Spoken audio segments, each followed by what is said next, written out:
Hello అండి, welcome to ఇంట్రెస్ట్లు by రాజీ. ఈరోజు నేను చెప్పేది చికెన్ ఫ్రై పీస్ బిర్యానీ అండి. ప్రాసెస్లోకి వెళ్ళిపోతున్నాను. దీనికోసం నేను 600 గ్రాముల చికెన్ తీసుకొని నీట్గా క్లీన్ చేసుకొని అందులో 1 స్పూన్ ఉప్పు, 2 స్పూన్ల కారం, కొంచెం పసుపు, 1½ స్పూన్ అల్లం వెల్లుల్లి పేస్ట్, ఇంకా 2 స్పూన్ల నూనె వేసుకున్నాను. ఇందులో ఇప్పుడు 1/2 స్పూన్ గరం మసాలా, 1/2 స్పూన్ ధనియాల పొడి, ఇంకా 1/2 స్పూను జీలకర్ర పొడి వేసుకుంటున్నాను. ఈ మసాలాలని వేసుకున్న తర్వాత 1 స్పూను కసూరి మేతి వేసుకుంటున్నాను. దీనిలో 1 రెబ్బ కరివేపాకు యాడ్ చేసుకుందాం.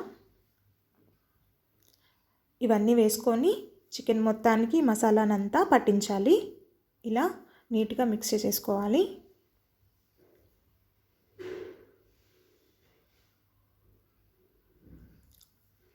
ఇలా అంతా మిక్స్ చేసుకున్న తర్వాత ఇందులో అరచెక్క నిమ్మరసం వేసుకుంటున్నాను. కరచెక్క నిమ్మరసం వేసుకొని మళ్ళీ అంతా మిక్స్ చేసుకోవాలి. నిమ్మరసం వేసుకొని ఒక అరగంట సేపు దీన్ని మ్యారినేట్ చేసుకోవాలండి. పక్కన పెట్టేసుకొని మ్యారినేట్ చేసుకోవాలి. చూడండి, మొత్తం అంతా మిక్స్ చేసుకున్నాను. ఇప్పుడు దీన్ని నేను ఒక ½ అన్ అవర్ అరగంట సేపు పక్కన పెట్టేసుకుంటున్నాను. ఇప్పుడు బిర్యానీ మసాలా ప్రిపేర్ చేసుకుందాము. మిక్సీ జార్లో 2 స్పూన్ల ధనియాలు, 1 ఇంచు దాల్చిన చెక్క, 2 లవంగ, 3 యాలుకలు, ఇంకా 1 స్టార్ అనీస్, 1 బిర్యానీ ఆకు, జాపత్రి, తర్వాత 1/2 స్పూన్ మిరియాలు వేసుకోవాలి. ఇందులోనే 1 స్పూను గసగసాలు వేసుకుంటున్నాను. గసగసాలు వేసుకున్న తర్వాత బిర్యానీ పువ్వు అంటారండి, దొడ్డ పువ్వు, అది కూడా 1 యాడ్ చేసుకోవాలి.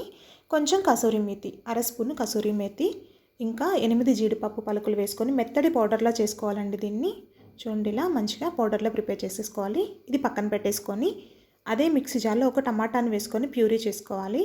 ఇలా పేస్ట్లా చేసి పక్కన పెట్టుకోవాలి. స్టవ్ ఆన్ చేసేసుకొని కళాయి పెట్టుకున్నాను. 3 టేబుల్ స్పూన్ల నూనె వేసుకున్నాను అండి. నూనె వేడైన తర్వాత చిన్నగా కట్ చేసుకున్న 2 మీడియం సైజు ఉల్లిపాయలను వేసుకుంటున్నాను.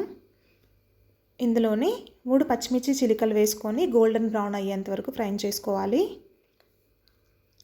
చూడండి, 3 పచ్చిమిర్చి చిలికలు వేసుకొని ఫ్రై చేసుకోవాలి. చూడండి, ఉల్లిపాయలు ఫ్రై అయిపోయినాయి. ఇప్పుడు దీనిలో కొంచెం పసుపు, ఇంకా 1 స్పూన్ కారం వేసుకొని లో ఫ్లేమ్లో పెట్టుకొని ఒకసారి మిక్స్ చేసుకోవాలి.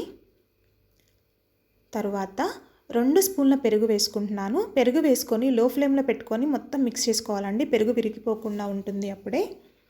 ఇలా అంతా మిక్స్ చేసుకున్న తర్వాత ముందుగా టొమాటోని మనం ఇలా పేస్ట్ చేసి పెట్టుకున్నాం కదా, అది యాడ్ చేసుకొని టమాటా కుక్ అయ్యేంత వరకు ఉంచుకోవాలి.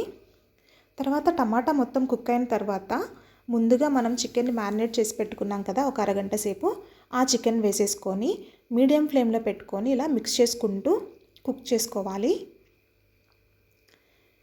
చికెన్లోని వాటర్ అంతా రిలీజ్ అయ్యేంత వరకు మీడియం ఫ్లేమ్లో పెట్టుకొని కుక్ చేసుకోవాలి. చూడండి, చికెన్లోని వాటర్ మంచిగా రిలీజ్ అవుతుంది. దీన్ని కుక్ చేసుకోవాలి. ఇలా నేను 2 గ్లాసుల బాస్మతి రైస్ తీసుకొని అరగంట సేపు ముందుగానే ఇలా వాష్ చేసుకొని నీట్గా సోక్ చేసి పెట్టుకున్నాను, నానబెట్టుకున్నానండి. చూడండి, చికెన్లోని వాటర్ అంతా రిలీజ్ అవుతుంది, మంచిగా కుక్ అవుతుంది. సో ఇప్పుడు లిడ్ తీసేసి కుక్ చేసుకోవాలి. మూత పెట్టకుండా మనం కుక్ చేసుకోవాలి.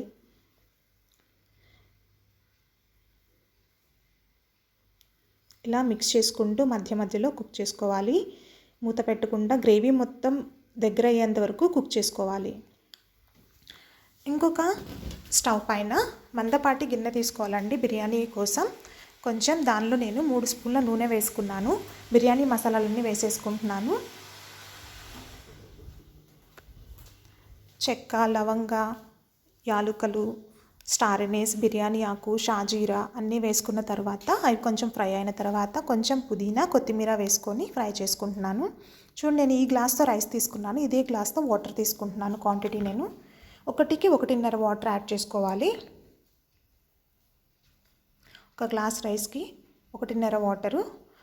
కొంచెం పుదీనా అవి ఫ్రై అయిన తర్వాత లో ఫ్లేమ్లో పెట్టుకొని రైస్ యాడ్ చేసుకోవాలండి. రైస్ యాడ్ చేసుకొని ఈ నేతిలో బాస్మతి రైస్ని ఒక 5 నిమిషాలు ఇలా ఫ్రై చేసుకోవాలి. మంచి అరోమా వస్తుందండి, చాలా బాగుంటుంది టేస్ట్ కూడా.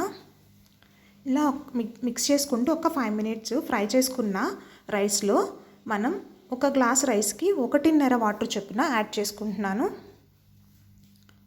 యాడ్ చేసుకొని మీడియం ఫ్లేమ్లో పెట్టుకొని రైస్ని 50% అయ్యేంత వరకు కుక్ చేసుకోవాలి. కంప్లీట్గా కుక్ చేయకూడదండి, రైస్ 50% వరకు కుక్ అవనివ్వాలి. కొంచెం సాల్ట్ యాడ్ చేసేసుకుంటున్నాను. సాల్ట్ యాడ్ చేసుకొని ఈ స్టేజ్లో సాల్ట్ని అడ్జస్ట్ చేసుకోండి, చెక్ చేసుకొని కుక్ చేసుకోవాలి. ఈలోపు చికెన్ రెడీ అయిపోయింది చూడండి. మరీ దగ్గరగా అయిపోనివ్వకూడదు గ్రేవీని. కొంచెం ఈ స్టేజ్లో ఉన్నప్పుడు మిగతా మసాలాలు వేసేసుకుందాం చికెన్లో. మనం ముందుగా ప్రిపేర్ చేసి పెట్టుకున్నాం కదండి బిర్యానీ మసాలా, అది చికెన్లో యాడ్ చేసేసుకోవాలి. 3 స్పూన్ల బిర్యానీ మసాలా యాడ్ చేసేసుకున్నాను. ముందు ప్రిపేర్ పెట్టుకున్న మసాలా అంతా సరిపోతుంది, అది మొత్తం యాడ్ చేసేసుకోవాలి. యాడ్ చేసుకొని ఒకసారి మిక్స్ చేసేసుకొని కొంచెం కొత్తిమీర, పుదీనా ఇంకా కరివేపాకు రెబ్బలు వేసుకొని ఒకసారి మిక్స్ చేసేసుకొని స్టవ్ ఆఫ్ చేసేసుకోవడమే. చికెన్ రెడీ అయిపోయింది.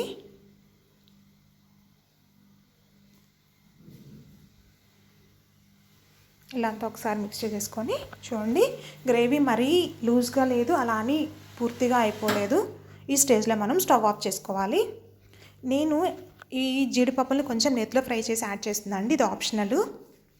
రైస్ మనకి 50% ఇలా కుక్ అయిందండి చూడండి. ఇలా కుక్ అయిన రైస్ మీద ఇప్పుడు మనం ముందుగా ఉడికించుకున్నాం కదా చికెన్ని, అది పైన వేసేసుకోవాలి. అది మొత్తం ఇలా పైన వేసేసుకోవాలి. ఇలా చికెన్ అంతా రైస్ మీద పైన వేసేసుకున్న తర్వాత టైట్గా ఉన్న లిడ్ పెట్టుకోవాలండి. టైట్గా ఉన్న లిడ్ పెట్టుకొని లో ఫ్లేమ్లో పెట్టుకొని ఒక 20 మినిట్స్ దమ్ పెట్టుకోవాలి. నేనైతే కింద ప్యాన్ పెట్టేసి పైన ఇలా సిల్వర్ ఫాయిల్తో క్లోజ్ చేస్తున్నాను. క్లోజ్ చేసేసి దానిపైన లిడ్ పెట్టేస్తాను, ఇంకా ఆవిరి ఎటువైపు నుంచి పోకుండా ఉంటుంది. లేదా టైట్ ఉన్న లిడ్ అయినా పర్లేదు. దమ్ కోసమని నేను కింద స్టవ్ మీద ప్యాన్ పెట్టి ప్యాన్ మీద ఈ గిన్నె పెట్టాను. 20 మినిట్స్ లో ఫ్లేమ్లో కుక్ చేసుకోవాలి. తర్వాత ఒక 20 మినిట్స్ కదిలించకుండా రెస్ట్ ఇవ్వాలండి. 20 మినిట్స్ లో ఫ్లేమ్లో కుక్ చేసుకొని ఇంకొక 20 మినిట్స్ తర్వాత ఓపెన్ చేస్తే చూడండి chicken fry piece biryani ready అయిపోయింది. రైస్ కూడా మనకి ఎంత బాగా కుక్ అయిందో చూడండి, చక్కగా పొడిపొడిలాడుతూ వచ్చింది. Chicken fry piece biryani ready అయిపోయిందండి. సూపర్ టేస్టీగా ఉంటుంది, ఈజీగా అయిపోతుంది ప్రాసెస్. మైల్డ్ స్పైసెస్తో చాలా బాగుంటుందండి. కొంచెం స్పైసీగా కావాలనుకున్న వాళ్ళు అడిషనల్గా కారం యాడ్ చేసుకోవచ్చు. కానీ పిల్లలు ఇలా చేస్తే ఇష్టంగా తింటారు, ఇంట్లో పెద్దవాళ్ళైనా ఎక్కువ మసాలా లేకుండా. ఒకసారి ట్రై చేయండి, మీకు ఎలా వచ్చిందో నాకు కమెంట్ చేయండి. సూపర్ టేస్టీగా ఉంటుంది, డోంట్ మిస్ ఇట్. మీకు కనుక నా వీడియో నచ్చినట్లయితే please like, share and subscribe my channel అండి. Thanks for watching.